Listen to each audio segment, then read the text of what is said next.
Okay, impossible છે, અઘરું કામ છે.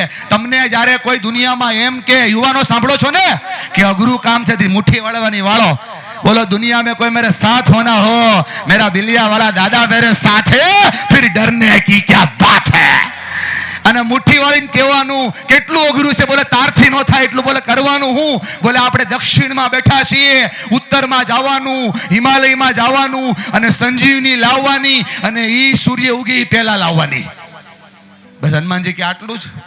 બોલે આટલું, પણ આ સૂર્ય ઉગવાને વાર નથી. બોલે ઈ કદાચ મને ભૂલી ગયા છે, હું એને નથી ભૂલો. હું નાનો હતો ત્યારે 1.5 દીએ ગળી ગયો તો એ મારી યાર અખતરો નહીં કરે. હસતા હસતા એટલા માટે સમજાવું છું સાહેબ, મજબૂત મનોબળ.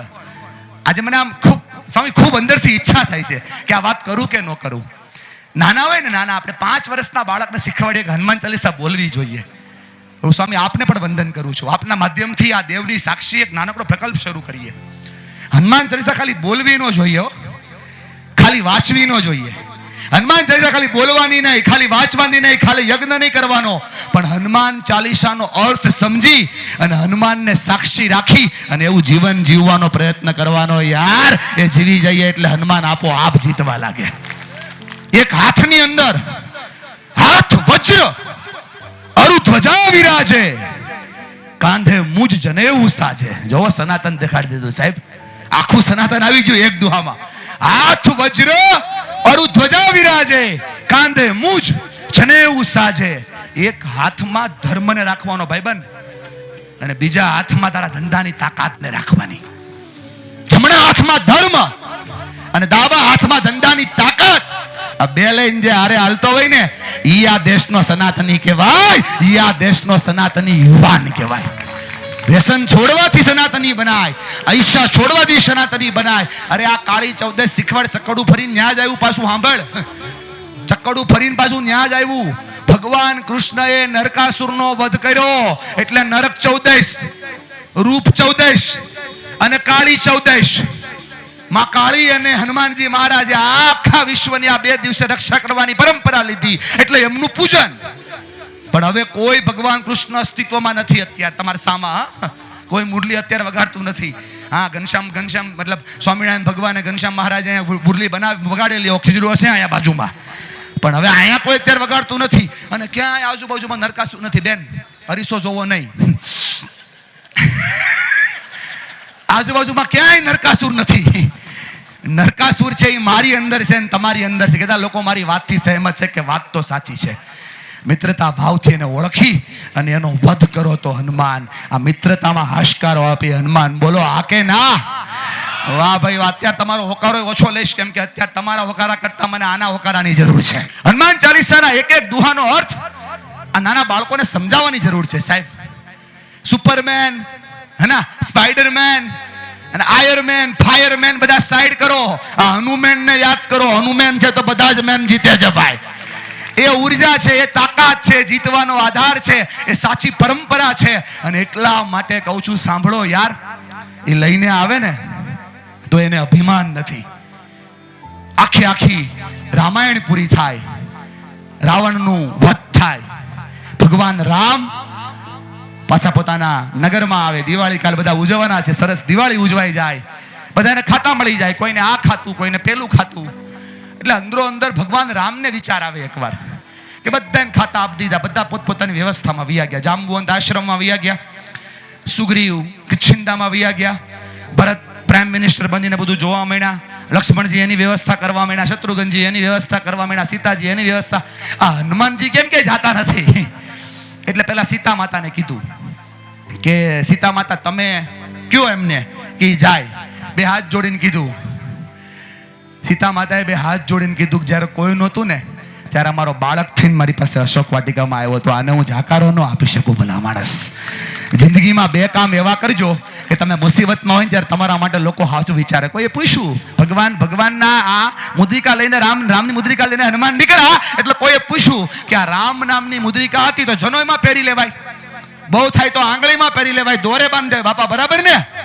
એને મોઢામાં કેમ મૂકી? હનુમાનજી મહારાજે હસતા હસતા કીધું કે છાતી પર પહેરું તો જનોય થઈ જાય, હાથમાં પહેરું તો ઘરેણું થઈ જાય, પણ મોઢામાં મૂકું તો રામ નામની ઔષધિ થઈ જાય. માટે રામના નામથી મોટી જગ્યા દુનિયામાં મોઢેથી બીજી ક્યાંય ના હોય. એટલા માટે એને કીધું. સીતાએ કીધું હું ના કહી શકું ભાઈ, બીજાને કયો, બીજાની વ્યવસ્થા કરો. તો ભરતને બોલાવ્યા. તમારું તો આ કામ છે, યુ આર પ્રાઇમ મિનિસ્ટર. સમજાય ને, તમે તો પ્રાઇમ મિનિસ્ટર છો અયોધ્યાના, તમારું તો આ કામ છે, તમારે તો કરવું જ પડશે.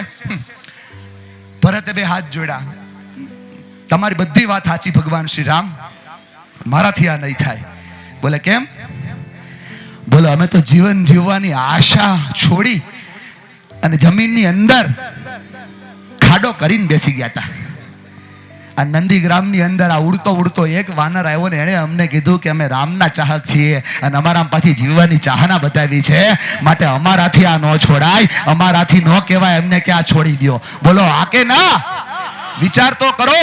એને કેટલું વાયુ હશે સીતા માતામાં, એને કેટલું વાયુ હશે ભરતમાં. લક્ષ્મણજીને બોલાવ્યા. સૌથી ડેન્જર માણસ, ગુસ્સો ચપટી વગાડતા કરે, ગુસ્સો કરે. જો લક્ષ્મણજીના ગુસ્સાને સહન કરવાની તાકાત આખી રામાયણમાં બે જ વ્યક્તિ પાસે છે. એક ભગવાન શ્રી રામ પોતે અને બીજા હનુમાનજી પોતે. વચન આપ્યું સુગ્રીવજીએ કે આપણે લડીશું. તમને આ બધી ફિલોસોફી લાગતી હશે, યુથને એમ થતું હશે કે આ બધી રામાયણ હું ચાલુ કરી. મને સમજાતું નથી, તમને સમજાવવા માટે કહું ભાઈબંધ સમજો, થોડુંક સમજાય એ ભાષામાં સમજાવું. રામાયણ એનું યુદ્ધ, મહાભારત એનું યુદ્ધ થયું હશે, નહીં થયું હોય મને ખબર નથી, મારી પાસે સાબિતી નથી, પણ મને એટલી ખબર પડે છે જે છોકરાઓ સ્ટડી કરતા હોય ને, MSc કરતા હોય, BSc કરતા હોય, IT ભણતા હોય, એ લોકો રેફરન્સ બુકનો યુઝ કરે.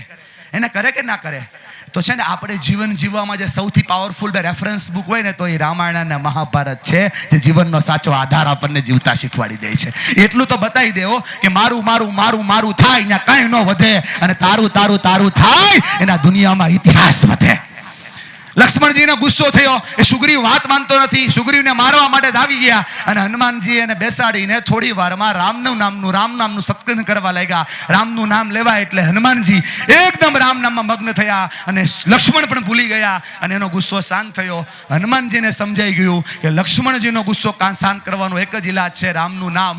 હનુમાનજીને સમજાઈ ગયું, લક્ષ્મણજીને સમજાઈ ગયું, આપને સમજાતું. આપણને જેથી સમજાય ને ત્યારે હાશકારો આપોઆપ આવશે. હાશકારો એટલે બીજાના દિલમાં ઉમ્મીદ જગાવી, લાગણી જગાવી. ભલે લક્ષ્મણજીને બોલાવીને કીધું કે ચાલો ભાઈ તમે કહી દો. ભરત ના પાડે છે, માં સીતા ના પાડે છે, તમે કહી દો એટલે આ જાય. ભરતજી આમ હાથ જોડીને ઉભા હતા, સીતા માતા હાથ જોડીને ઉભા હતા. લક્ષ્મણજીએ કીધું ભાઈ તમને મારે બીજું શું કેવું, 14 વર્ષમાં મારો સપોર્ટર કોઈ નહોતો. 14 વર્ષમાં મારો મિત્ર કોઈ નહીં, મારો દોસ્ત કોઈ નહીં, મારી જેવી મનોસ્થિતિમાં વિચાર એવો માણસ કોઈ નહીં. પણ મને જ્યારે તકલીફ પડી, જ્યારે મારે બાજુ ઉભો રહેલો મિત્ર છે, મિત્ર નામે હાશકારો. જો એને મિત્રતા બનાવી લોકો સાથે. હું ન કહી શકું ભગવાનથી રહેવાનું નહીં, એટલે ભગવાને શત્રુઘ્નને બોલાવ્યા. તમારે જોઈ લેવાનું, તમારા બંધ મકાનની અંદર, તમારા ખાલી ઘરની અંદર, તમારા ગામની અંદર જે વ્યક્તિ ક્યારેય ન બોલતો હોય, એ વ્યક્તિ બોલે એટલે સમજી જવાનું કે એના શબ્દો નથી, આની પાછળ કોઈક રાજકારણ કામ કરે છે. જય શ્રી રામ. સમજી જાઓ, હાશકારો આપે એ હનુમાન છે. ભગવાન આમની સામે ઉભા રહે. શત્રુઘ્નજી બોલો ભગવાન. બોલે હનુમાનજીને કહી દો ને હવે અયોધ્યા છોડીને જાય. તો જો આજ આવવાની વાત હોય, જવાની વાત એટલે કરું તમારા દિલની અંદર હનુમાન જાગે. હાથ જોડીને શત્રુઘ્નએ કીધું કે ભગવાન હવે તો આખી રામાયણ પૂરી થવા આવી, હું કાંઈ બોલ્યો નથી, આટલું બોલીને મારે બગાડવું નથી. સમજાવવા માટે એટલા માટે સમજાવું છું કે વિચાર કરો, આખી રામાયણમાં આખી દુનિયા માટે વિરોધ કરનારા લોકો મળે અને આખી રામાયણમાં હનુમાનજીનો વિરોધ કરનાર એક વ્યક્તિ ન મળે, એને જીવન જીવવું કહેવાય. અને